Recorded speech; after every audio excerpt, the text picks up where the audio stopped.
Shalom, shalom et bonjour. Je suis contente de pouvoir vous présenter une autre étude biblique des ministères Ariel. Mon nom est Jackie Fearman et je présente le matériel du docteur Arnold Fruchtenbaum et aussi du leader messianique, M. Jacques-Isaac Gabizon, ici qui est celui qui chapeaute la branche à Montréal. Donc, nous sommes dans le prophète Daniel, même le chapitre, quelques-uns disent, un des chapitres les plus importants de toutes les Écritures hébraïques, et je suis d'accord. Donc, on va bientôt entrer dans la prophétie, mais du chapitre, mais maintenant, on regarde la prière de Daniel. On va pas tout finir aujourd'hui, mais on va faire la majorité. On ne voit pas de péché expliqué ou élaboré pour nous de Daniel dans son livre. Euh, Abraham, David, Pierre, on voit des péchés dans leur vie. C'est sûr qu'ils n'étaient pas sans péché, mais il n'a pas décidé, Dieu n'a pas décidé de les mettre devant nos yeux, peut-être parce qu'il était bon pour la confession. On ne sait pas, parce que sa prière de confession qu'on va regarder aujourd'hui est très bien faite. Le chapitre 9 est divisé en deux parties. D'abord, il y a la prière, comme j'ai mentionné, et ensuite la réponse de Dieu à cette prière, qui est surtout de la prophétie. Euh, pour un plan plus détaillé, on peut dire les 23 premiers versets sont une introduction pour les 70 septaines, les prophéties de 70 semaines qu'on trouve au verset 24 à 27. On a l'arrière-plan au verset 1 et 2 qu'on a déjà vu où Daniel dit il avait bien regardé les écrits du prophète Jérémie, aussi d'autres prophéties comme Ésaïe, puis il savait en étudiant ces rouleaux que la captivité en Babylone durait 70 ans. Et il savait que les 70 ans avaient presque été écoulés. Donc, ça, il comprenait. Ce qu'il ne comprenait pas, c'était la chronologie des événements prophétiques. Oui, il a lu Jérémie, Ésaïe, peut-être d'autres, et il pensait que, bon, après ces 70 ans, le royaume messianique va être établi. Euh, et il savait qu'avant l'établissement du royaume, il fallait qu'Israël confesse ses péchés. Donc, en présumant que euh, le royaume messianique était pour débuter bientôt, Daniel offre cette belle prière de confession pour les péchés du verset 3 au verset 19. On va voir la plupart de cette prière aujourd'hui. Mais au verset 20 à 23, Gabriel est envoyé pour corriger le manque de compréhension de la chronologie. Euh, L'ange lui va dire que le programme de Dieu, c'est pas pour tout de suite. C'est pas 70 ans, mais 70 septaines d'années avant. Donc, c'est un jeu de mots avant que le royaume soit établi. Et comme j'ai dit, on va voir ça une autre fois, du verset 24 au 27, que tous les croyants, je trouve, devraient comprendre. Donc, ça dit, donc, ouvrez vos Bibles, je vous invite d'ouvrir vos Bibles. Daniel dit au début, je compris par les livres que le nombre d'années touchant lequel la parole de Dieu vint à Jérémie, le prophète, pour l'accomplissement des désolations de Jérusalem était de 70 ans. Il a dit, j'ai compris par les livres. Donc, c'est pluriel. On va voir quelques passages, mais premièrement en Jérémie où on voit les 70 ans. Donc, le premier passage, c'est Jérémie 25. Si vous voulez tourner, libre à vous. Jérémie 25, versets 10 à 14. On a juste mis les deux versets du milieu, 11 et 12.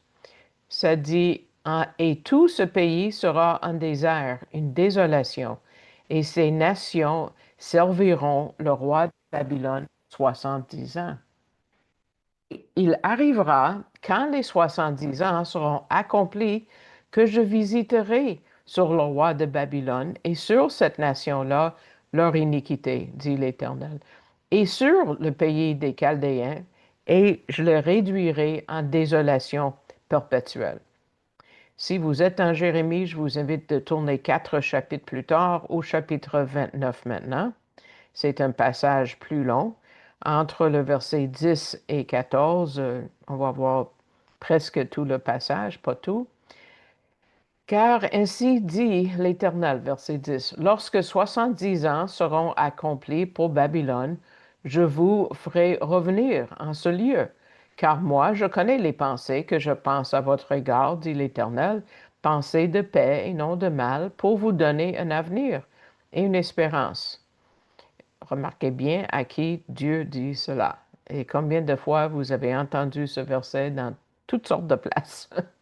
Et vous m'invoquerez, et vous irez, et me supplierez, et je vous écouterai, et vous me chercherez, et vous me trouverez, car vous me rechercherez de tout votre cœur. Et je me ferai trouver à vous, dit l'Éternel, et je rétablirai vos captifs. Et je vous rassemblerai d'entre toutes les nations et de tous les lieux où je vous aurai chassés, dit l'Éternel, et je vous ferai retourner au lieu d'où je vous ai transporté. Donc, il y a toute une génération qui a passé depuis Jérémie a écrit ces mots-là, et a terminé son livre, et tu vois à quelle vitesse les croyants, le reste d'Israël, si tu veux, le reste croyant, reconnaissait quelle parole, quel livre était écrit par Dieu, quel livre était inspiré divinement. C'est frappant. C'était juste une génération. Daniel savait que les paroles de Jérémie étaient les paroles de Dieu. En Ésaïe, par exemple, on voit le roi Cyrus qui est nommé, et c'est lui qui va permettre les Juifs de retourner dans leur pays. Je vais lire pour vous Ésaïe 44, verset 28. Ésaïe 44, 28, qui dit de Cyrus, il est mon berger, et Dieu parle, et il accomplira tout mon bon plaisir, disant à Jérusalem, tu seras rebâti, et au temple, tes fondements seront posés. On voit la même idée en Ésaïe 45, verset 1. Vous pouvez regarder vous-même. Et il y a d'autres livres aussi. Je vais vous donner les conditions que Dieu donne pour l'établissement du royaume en Lévitique 26, versets 40 et à 43. Lévitique 26 et Deutéronome 28 sont 2 chapitres super importants à connaître pour tous les croyants. Verset 40 commence, et ils confesseront leur iniquité et l'iniquité de leur père. C'est ce que Daniel va faire, selon leurs infidélités par lesquelles ils ont été infidèles envers moi, et aussi comment ils ont marché en opposition avec moi, en sorte que moi aussi, j'ai marché en opposition avec eux, et que je les ai amenés dans le pays de leurs ennemis. Si alors leur cœur incirconcis s'humilie et qu'alors ils acceptent la punition de leur iniquité, je me souviendrai de mon alliance avec Jacob et aussi de mon alliance avec Isaac, et je me souviendrai aussi de mon alliance avec Abraham. Ça, c'est la formule de l'alliance abrahamique, de mentionner les trois pères. Et je me souviendrai de la terre. La terre est importante. La terre aura été abandonnée par eux. Ça, c'est avant qu'ils entrent dans la terre promise, ces mots arrivent. Et elle aura joui de ses sabbats. Dans sa désolation, eux n'étant plus, et ils accepteront la punition de leur iniquité, parce que, oui, parce qu'ils ont méprisé mes ordonnances et que leurs âmes ont eu horreur de mes statuts. Wow, c'est grave. Je vais juste nommer 3 autres passages. Vous pouvez les noter si ça vous intéresse. Jérémie 3, versets 12 à 18. Jérémie 3, 12 à 18. Osée 5, verset 15 au chapitre 6, verset 3, quoique ça c'est plutôt pour la deuxième venue. 1 Roi 8, mais c'est la même idée de confession avant que Dieu réponde. 1 Roi 8, versets 46 à 53. 1 Roi 8, 46 à 53. Donc, revenons à Daniel quand ça dit le nombre d'années pour l'accomplissement des désolations était de 70 ans. Ça, c'est verset 2. On voit la parole de l'Éternel. L'Éternel, on l'a regardé la dernière fois et d'autres fois aussi. C'est les 4 lettres hébraïques par lesquelles Dieu est nommé. Le Yod, He, Vav, He, c'est Yahvé, Jéhovah. En français, c'est toujours traduit éternel. Je ne sais pas pourquoi. Je trouve que ils m'ont pas demandé.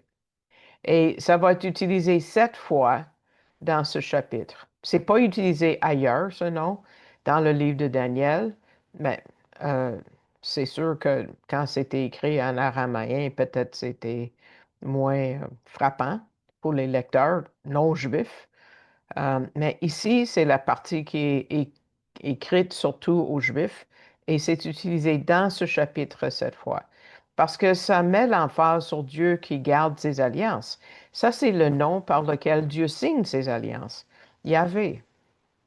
Et puis, il va accomplir sa promesse dès 70 ans. Comment compter 70 ans? De quelle année à quelle année?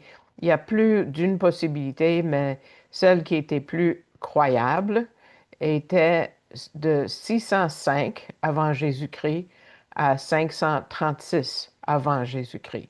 605 à 536. De la captivité au retour. Qu'est-ce qui n'est pas nommé?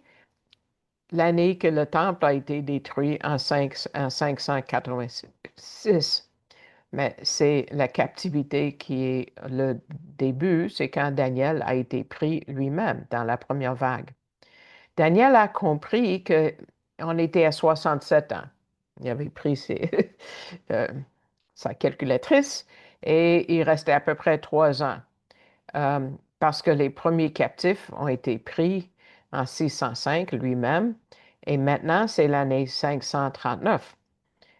Donc c'est 67 ans après l'événement. Et ça parle de l'accomplissement des désolations de Jérusalem. Euh, il a compris que ça va terminer bientôt, mais il pensait que le royaume messianique était poursuivi tout de suite après.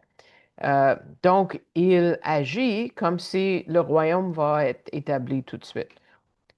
Il sait que la parole de Dieu est toujours accomplie sur la base de la prière, donc il prie. Euh, il sait qu'il faut une confession nationale du péché. Donc, il confesse pour toute la nation. Et ces 2 versets nous amènent en temps de changement. Une nouvelle ère s'ouvre aux Juifs parce que les 70 ans vont prendre fin et c'était l'heure de rentrer chez nous. C'est merveilleux. Tout le monde sûrement a fait leur valise tout de suite et a décidé de retourner prendre la route. Non, la majorité était trop à l'aise là en Perse et ça a pris trop longtemps et très longtemps pour rebâtir Jérusalem, rebâtir le temple. On va regarder ça avec les années, donc regardez la diapositive et puis vous allez voir. Donc, en Daniel, euh, on voit une période de temps. Quand Daniel commence le livre, c'est 538 avant Jésus-Christ. Ça, c'est l'année du chapitre 9. Quand le prophète a compris que les 70 ans étaient presque écoulés.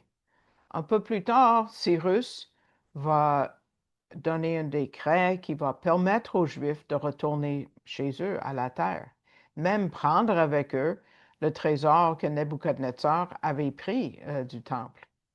Et on voit 50 000 gens d'Israël ont entendu l'appel, ont cru et sont retournés avec Zorobabel pour rebâtir le temple. pourquoi est-ce qu'on avait besoin de rebâtir le temple, mais c'est sûr que Jésus devait accomplir la loi pour nous dans ce temple. C'est merveilleux, mais c'est pas assez. Pourquoi est-ce que la majorité des Juifs ne sont pas allés? Ils sont restés en Perse. 50 000, c'est pas assez pour faire une nation.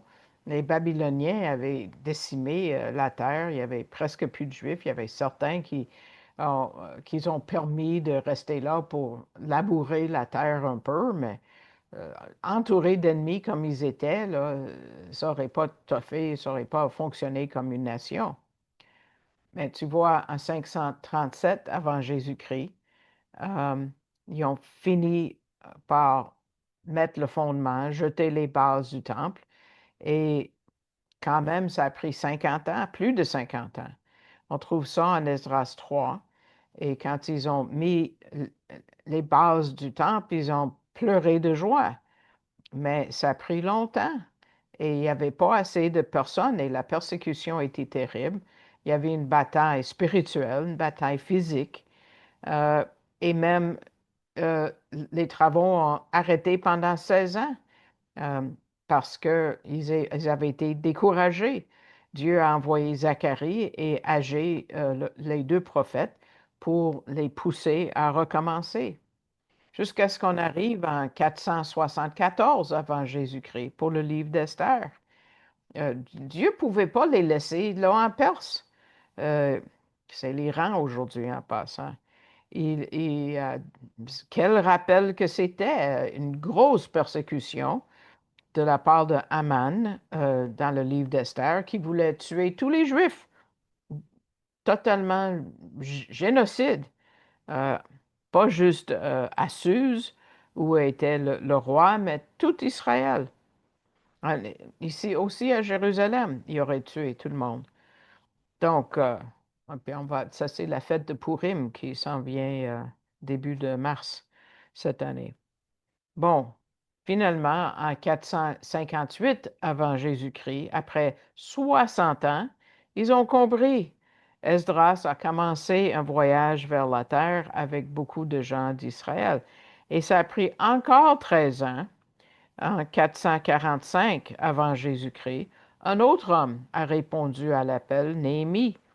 Et lui, il a amené beaucoup d'autres à Jérusalem. Mais vous voyez-vous combien de temps a été gaspillé du début de chapitre 9 jusqu'à Néhémie? Il y avait combien de temps? 90 ans.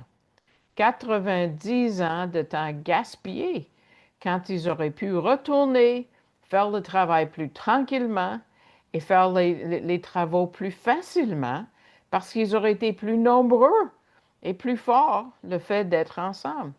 Ça nous rappelle l'Exode, quand un simple voyage de 12 jours a fini par prendre 40 ans. Vous voyez, l'histoire d'Israël nous est donnée comme un exemple de notre voyage à la terre promise. Où est notre terre promise? Avez-vous pensé? C'est le ciel. Et ici, on a deux exemples de temps gaspillé parce que les gens n'ont pas répondu à l'appel très clair de Dieu. Combien de temps est gaspillé dans nos vies comme des croyants? C'est la plainte de Jésus quand il parle à la première des 7 églises dans le livre de l'Apocalypse. Jésus a dit à l'église de l'Éphèse, en Apocalypse 2, 4, mais j'ai contre toi que tu as abandonné quoi? Ton premier amour. Qu'est-ce que ça veut dire? Quel est notre premier amour? C'est pas qu'ils ont manqué d'amour, sûrement ils en avaient, mais ils avaient plus leur premier amour. Qu'est-ce que c'est? Euh, Moi, je ne suis pas mariée, mais si vous êtes marié, vous rappelez-vous, quand vous avez rencontré votre époux, votre épouse, euh, combien cette personne voulait dire pour vous, combien vous étiez contente, excitée chaque fois que vous avez vu euh, votre conjoint, conjointe éventuelle. Ça, c'est votre premier amour. Et ça doit être comme ça aujourd'hui. Vous rappelez-vous quand vous êtes venu à la foi? On était tellement excités, la plupart de nous, on voulait parler à toutes et à tous. Euh, Mais après un certain temps, ça a commencé à diminuer. Mais ça ne devrait pas être comme ça. Notre premier amour, c'est ce qu'on a eu pour Jésus. Lui-même, son amour pour nous n'a pas changé. Il est aussi excité que quand on a cru vraiment les premiers moments. Mais nous avons changé. Donc, ils étaient très excités quand ils ont rencontré le Sauveur, nous, mais ça diminue plus on s'éloigne de Dieu. Donc, quand un croyant, tranquillement, commence à oublier son premier amour, on commence à gaspiller du temps, beaucoup de temps. 40 ans, 90 ans, c'est beaucoup de temps pour gaspiller dans une vie. Il y a une illustration qui prouve que euh, la plupart du temps n'est pas gaspillé dans les heures de temps, les jours, mais des fois juste des minutes. Pensez à un seau qui est rempli d'eau, mais qui a un petit trou au fond. Le seau va devenir aussi vide si tu le renverses d'un coup que si ça dégoutte tranquillement. À la fin, ça va être vide dans les deux cas. Mais quand ça commence à diminuer tranquillement, une goutte à la fois, l'apparence est décevante. Ça donne l'impression que tout est beau.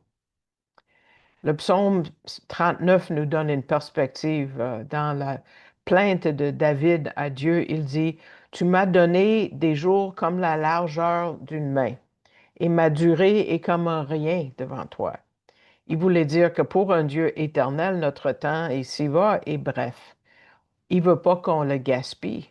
Et quand on le gaspille, on jette ce qui était de plus précieux que Dieu nous donne. Parce que chaque minute est un don qu'on ne peut jamais reprendre ou revivre. Embarquons dans la prière elle-même, verset 3. On ne va pas finir jusqu'au verset 19, mais on commence avec la confession jusqu'au verset 14.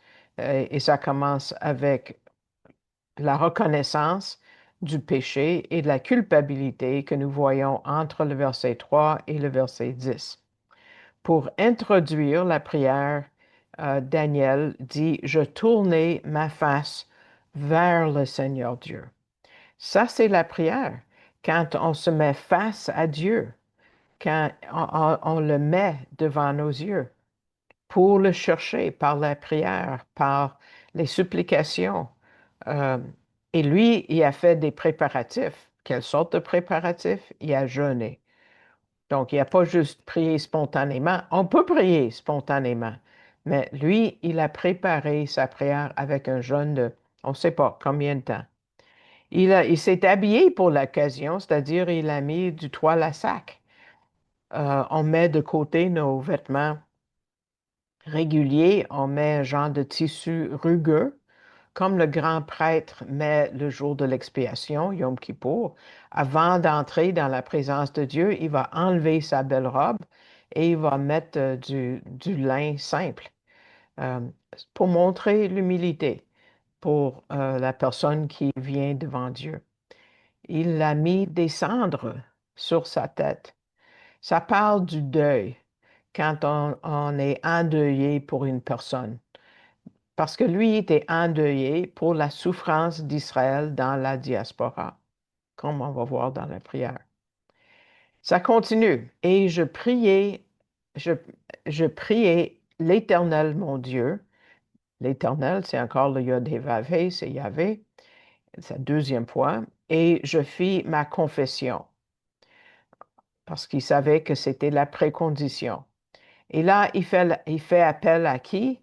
À Yahvé, qui garde ses alliances. Verset 4. Je te supplie, Seigneur, le Dieu grand et terrible. Il voit que Dieu est, il nous dépasse. Il reconnaît qui Dieu est. C'est comme commencer ta prière avec notre Père qui est dans les cieux, que ton nom soit sanctifié. C'est comme ça qu'il commence sa prière. Seigneur, le Dieu grand et terrible qui garde ses alliances. Dieu garde ses alliances. Nous, pas tellement. Mais Dieu garde toujours ses alliances. Donc, il est certain pour l'espoir de la restauration parce que Dieu garde sa parole. Dans le livre de Néhémie, je vais vous lire chapitre 1, verset 5. Donc, tout de suite, quand Néhémie commence son livre, il commence avec une prière et il dit, je te supplie, ô Éternel, encore là, c'est le Yod-Hé-Vav-Hé, Dieu des cieux, le Dieu grand et terrible, qui garde alliance et la bonté envers ceux qui t'aiment et qui gardent tes commandements. Donc, c'est les mêmes idées. Plus tard dans son livre, au chapitre 9, verset 32, il parle de Dieu qui garde l'alliance et la bonté. C'est quoi l'alliance et la bonté? Ben, d'abord, la bonté. C'est le chesed. Je vous ai parlé de ce mot, c'est mon mot préféré en hébreu. C'est la bonté, mansuétude, je pense, c'est traduit ailleurs en français. Il y a tellement de traductions parce qu'il n'y a pas de façon pour traduire le mot chesed. C'est un amour basé sur une alliance incassable, euh, comme l'engagement qu'un époux doit avoir vers son épouse, par exemple, ou une épouse envers son époux, ou un parent envers son enfant. Ça doit être, ça doit pas être possible de briser, hein.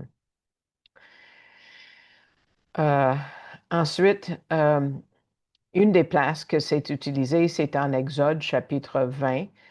Qu'est-ce qu'il y a en Exode 20? Vous rappelez-vous? Ah, les 10 commandements. Ben oui. Donc, Exode 20, verset 6, il dit que Dieu use de bonté envers des milliers de ceux qui m'aiment. Il use de bonté, c'est encore le chesed. Encore en Exode 34, verset 7, ça parle de son chesed vers des milliers. Donc, ce chesed, c'est un thème dans les Écritures parce que c'est un trait de caractère de Dieu. Regardons Deutéronome 7, verset 9, et on voit que Yahvé qui garde et son alliance et son chesed. Deutéronome 7, 9 connaît donc que c'est l'Éternel, encore le Yod-Hé-Vav-Hé, Yahvé, ton Dieu, qui est Dieu, le Dieu fidèle, quoi? Qui garde alliance et le chesed, la bonté, jusqu'à 1000 générations à ceux qui l'aiment et qui gardent ses commandements. Donc, la phrase Dieu qui garde son alliance, c'est parce que Dieu est fidèle envers les promesses des alliances qu'il a fait avec Israël. C'est comme ça que nous savons que Dieu va être fidèle envers nous, son Église, parce qu'il est fidèle avec Israël. Dieu n'a pas jeté Israël. Mais les hommes ne gardent pas, évidemment, leur partie des alliances. Et tous ces passages sont corroborés par Daniel 9, verset 4, qui dit que n'importe qui aime Dieu et garde ses commandements vont recevoir le chesed de Dieu. C'est comme une manifestation externe de notre amour pour Dieu. Jésus, le Messie, a dit presque la même chose en Jean 15, quand il a dit, si vous m'aimez, gardez mes commandements. C'est clair. Euh, donc, qui reçoit cette précède? C'est ceux qui l'aiment, ceux qui gardent ses commandements. C'est la preuve de notre amour pour Dieu. Pensez au livre de Jacques qui est la preuve de notre foi. C'est, ça prend une preuve. Mais verset 5 nous amène à la désobéissance d'Israël envers la loi de Dieu quand ça dit nous avons péché. L'idée, c'est de passer à côté de où on doit. Ça n'a pas frappé dans le mille, ça passé à côté. Passer à côté, de passer, c'est chata, ou chata, pardon, chata.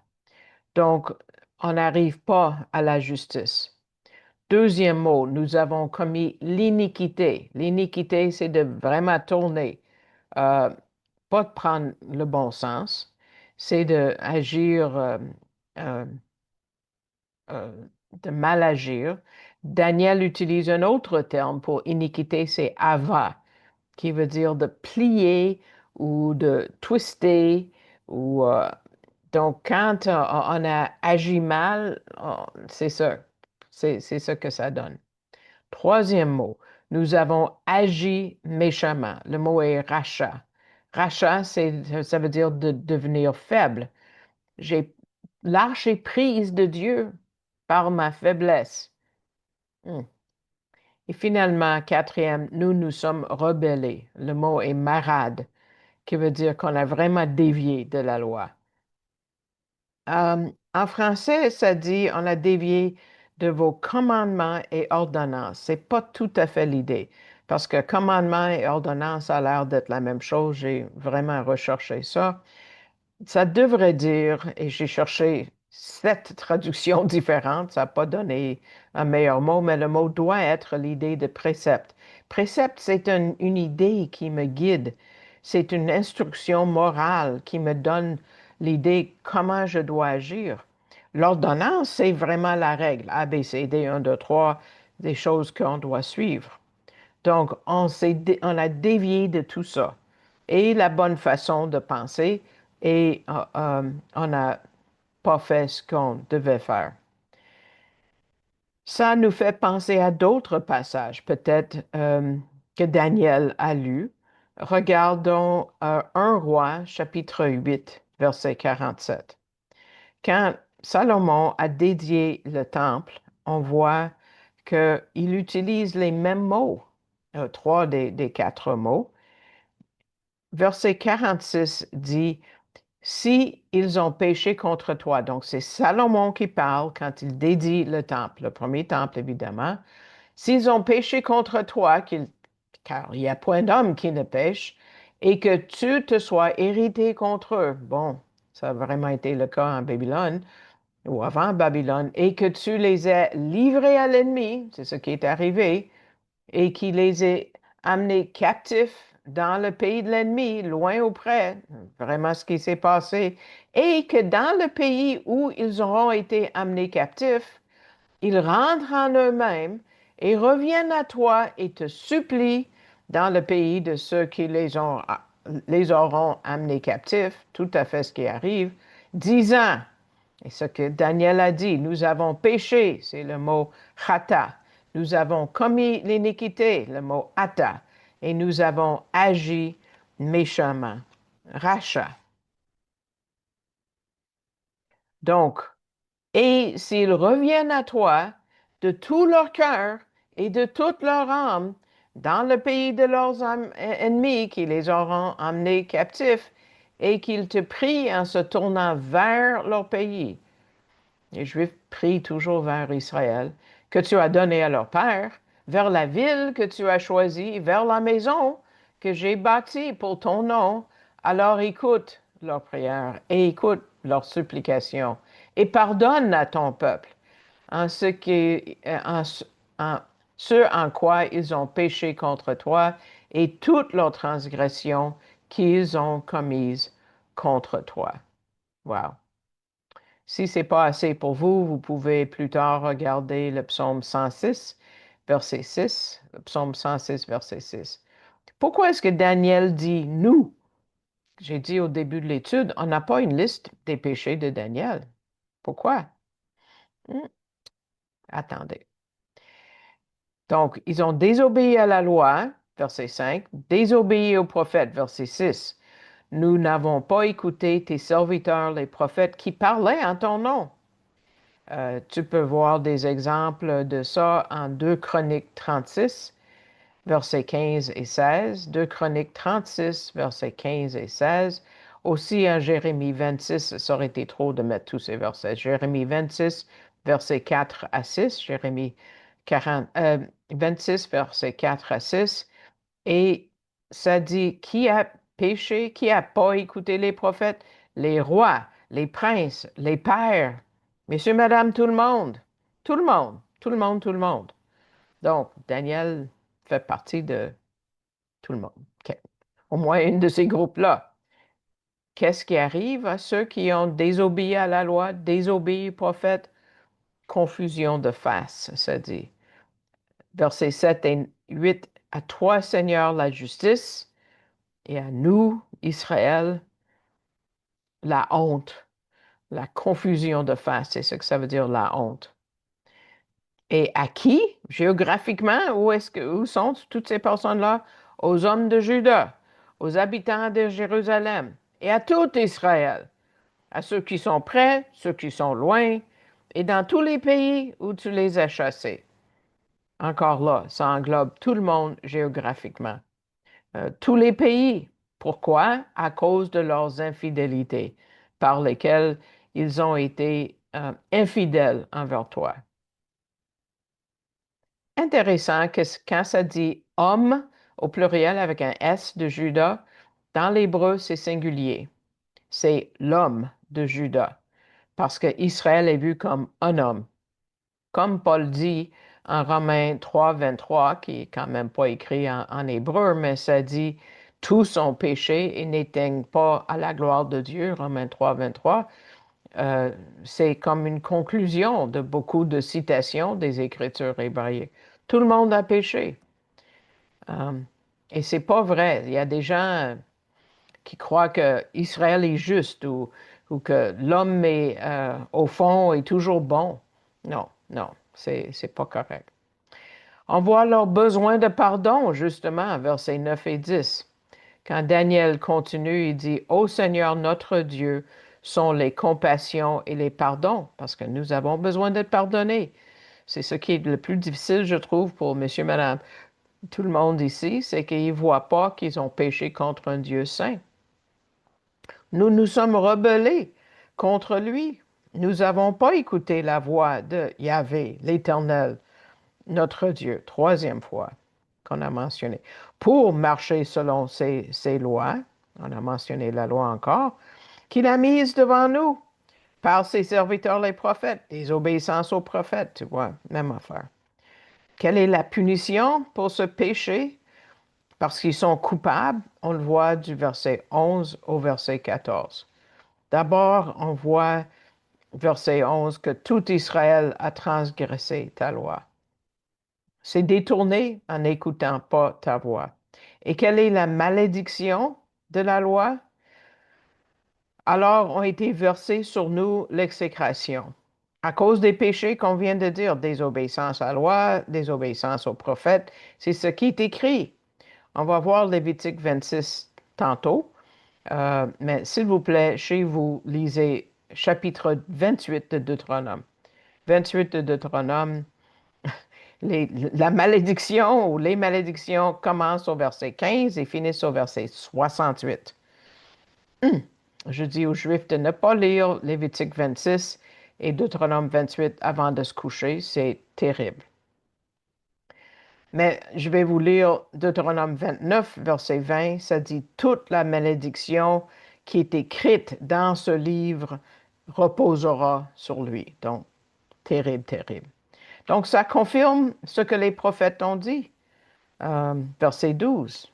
Les paroles qui ont été dites à Israël par les prophètes, c'est confirmé. Et la preuve, ça dit en faisant venir sur nous un mal si grand que rien ne s'est fait sous tous les cieux comme ce qui a été fait à Jérusalem. Pourquoi on est si peu en nombre? Deutéronome 28 nous dit, parce que Dieu est en alliance avec nous, puis il est engagé à nous punir. Il n'est pas en alliance avec le Québec ou la France ou la Chine ou l'Inde, qui sont des pays aussi vieux qu'Israël. Non, Israël. Et on a la confirmation dans la loi de Moïse au verset 13 de Daniel, selon ce qui est écrit dans la loi de Moïse. Tout ce mal est venu sur nous et nous n'avons pas imploré l'Éternel, encore, Yahvé, Yahvé, notre Dieu, afin de revenir de nos iniquités et de comprendre ta vérité. Donc, on voit l'échec d'Israël. Nous n'avons pas imploré Yahvé afin de revenir. Quatrième mention. À travers toute la captivité, on ne s'est pas détourné de tout ça. C'est pour ça que Daniel le fait là. Donc, on a les raisons pour la discipline divine au verset 14. Et peut-être il y a un terme qui va vous surprendre. Et l'Éternel a veillé sur le mal. Hmm. Et l'a fait venir sur nous, car l'Éternel, ah, il y a des vavés, cinquième mention, notre Dieu est juste dans toutes les œuvres qu'il a faites, et nous n'avons pas écouté sa voix. Donc, ce qui manque au français, c'est quand ça dit et l'Éternel, ça veut dire alors. C'est à cause de tout ça que je viens de nommer que Dieu a veillé sur le mal. Qu'est-ce que ça veut dire veiller sur le mal? J'aime pas ça. Ça veut dire il surveille pour être sûr que ça arrive. Je vous lis Jérémie 1,12. Dieu dit, je veille sur ma parole pour l'exécuter. Il veut être sûr qu'Israël est puni.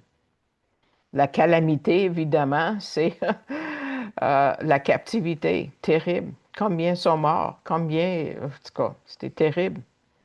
Et c'est sûr que c'est arrivé. Il a fait venir sur nous. Ça a été accompli, car Dieu est juste. L'Éternel est juste. Ah, encore, sixième mention de Yahvé. Parce qu'on voit la justice de Dieu dans sa personne et par la façon qu'il agit. Dieu est juste dans toutes ses œuvres. Deuxième raison pourquoi tout ça est arrivé, c'est la désobéissance. Ils n'ont pas obéi, ils n'ont pas écouté la voix de Dieu. Mais comment ça que Daniel confesse les péchés de quelqu'un d'autre? Peux-tu confesser les péchés de quelqu'un d'autre? Hmm. Dieu utilise Daniel utilise nous 13 fois dans cette prière. Nous avons péché, nous avons commis l'iniquité, nous avons agi méchamment, nous nous sommes rebellés, nous nous sommes détournés. Pourquoi? Pourquoi? Parce que quand il lit dans la loi de Moïse, il pense à des passages de la loi qui parlent que ça prend une confession nationale. Même avant d'entrer dans la terre promise, Moïse a prophétisé qu'ils iraient en captivité un jour.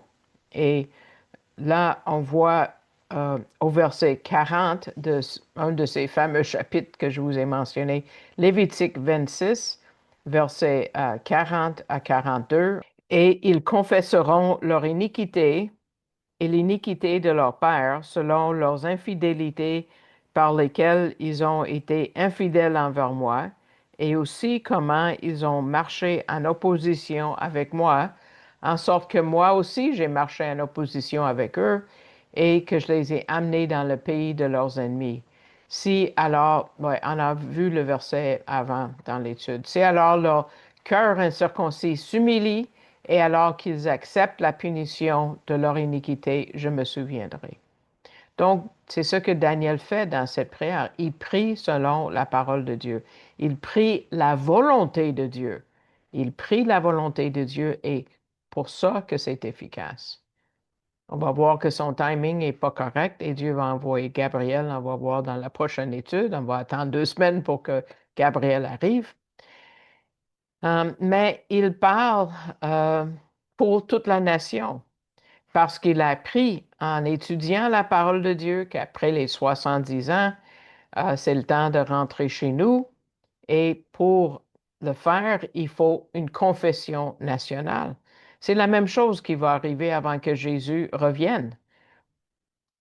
Jésus a dit, vous ne me verrez plus jusqu'à ce que vous dites béni soit celui qui vient au nom du Seigneur. Ça va prendre une prière nationale. On voit la prière en Ésaïe 53, par exemple. Aussi, Osée chapitre 5, verset 15 jusqu'au verset 3 du chapitre 6 du prophète Osée. Mais Daniel prend le rôle d'un prophète. Est-ce qu'il est prophète? Non, il est là. Mais on voit un type du Messie ici, qui est de la tribu de Juda, mais qui agit comme notre grand prêtre, comme notre Messie. Le Messie n'était pas de la tribu de Lévi, mais de Juda. Mais il a agi et il agit aujourd'hui comme notre grand prêtre. Donc, on le voit dans son grand amour pour son peuple, euh, euh, qui est poussé par le peuple est poussé, Daniel est poussé par une compréhension de la parole de Dieu. Daniel met le Christ, si tu veux, comme Paul dirait. Il y a quelque chose pour Israël et quelque chose pour nous ici. L'élection d'Israël ne changera jamais, ne change jamais. Mais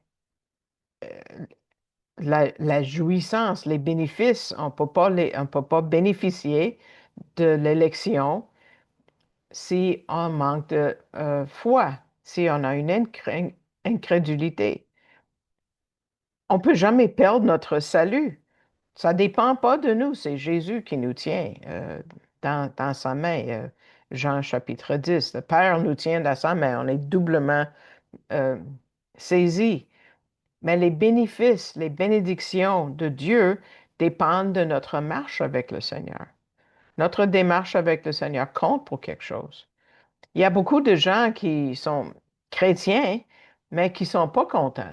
Non, pas du tout, parce qu'ils ne prennent pas ce qui est à eux. L'illustration, c'est peut-être vous avez entendu parler d'un demi-marathon à Bangalore, en Inde. C'est un marathon, mais un demi-marathon dans la ville indienne de Bangalore. Et une fois, les trois meilleurs coureurs suivaient l'auto qui leur montrait le chemin quand l'auto a manqué un virage. Et ils ont fait 4 kilomètres dans la mauvaise direction. Et c'est arrivé après qu'ils ont déjà fait 15 kilomètres des 21 kilomètres. Et les coureurs se sont pas rendus compte que, hey, la foule n'est plus là, là. Il n'y a plus de gens pour nous encourager. Ils ont dû emprunter de l'argent des gens qui faisaient du jogging le matin dans un certain voisinage pour acheter des billets de train pour aller à la ligne où ça finit, euh, la ligne de la fin. Je ne sais pas comment, à qui ils ont donné la récompense. Mais tu vois que malgré le fait qu'ils couraient avec toute sincérité, ils ont couru dans le mauvais sens. Ils ont péché. Ils ont passé à côté de cible. C'est ça le mot. Ils ont manqué le virage. Il y a une façon de rester sur le bon chemin, nous comme croyants, c'est de suivre Dieu, écouter l'Esprit par sa parole, la prière et la discipline et de rester dans une congrégation, bonne congrégation. Les croyants devraient être les gens les plus contents sur toute la planète, mais on n'encaisse pas tous les chèques que Dieu nous donne. Et même quand un croyant n'est pas en bonne relation avec Dieu, on a passé à côté, Dieu pourvoit quand même. Même quand les Juifs se courbaient devant le veau d'or, la manne a continué à tomber. Il y avait cette grâce. Mais il aurait pu avoir tellement plus de bénédictions s'ils avaient marché dans le bon chemin. Donc, choisissons de vivre dans le bon chemin chaque jour. Je vous remercie de votre écoute. Je prie que vous avez été bénis et que vous allez même partager ça. Je connais des gens qui partagent le lien pour l'étude avec d'autres personnes. Libre à vous, passez la bénédiction à d'autres. Si vous voulez être averti chaque fois que euh, je, je finis le téléchargement de l'étude sur YouTube, vous pouvez vous abonner au poste et vous allez recevoir un avis chaque fois. Donc, jusqu'à la prochaine fois, je vous invite de relire le chapitre 9 de Daniel et anticiper ce qui arrivera la prochaine fois. Et je vous dis shalom, shalom.